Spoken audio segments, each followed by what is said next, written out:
cos alpha plus cos beta equal to 1, then the maximum value of sin alpha minus sin beta. Very nice. So cos alpha plus cos beta is equal to 1.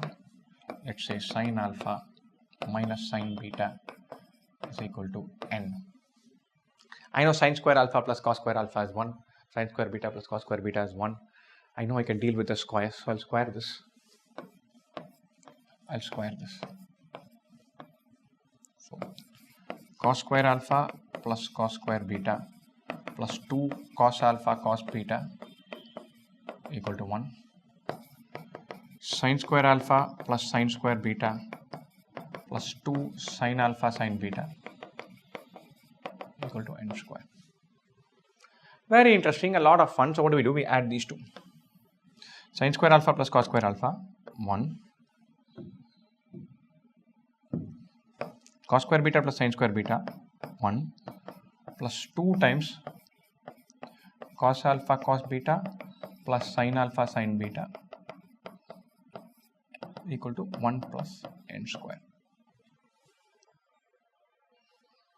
Nice. 2 times cos alpha cos beta plus sin alpha sin beta. Cos alpha cos beta plus sin alpha sin beta is cos of alpha minus beta, which means we can knock off this one.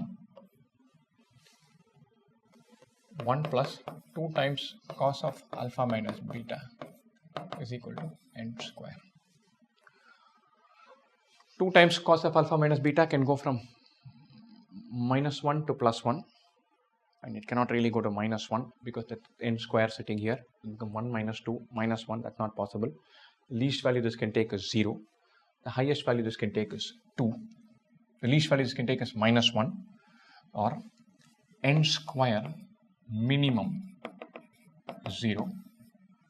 I'm not worried about n square minimum, but the question says find the maximum value of sin alpha minus sin beta.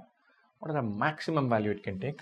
N square maximum is 3. When this goes to 1, 2 times 1 is 2, 1 plus 2 is 3. Or n maximum 3. Sin alpha minus sin beta maximum value is root 3. When does that happen? That happens when cos of alpha minus beta is 1. Let me simplify like that.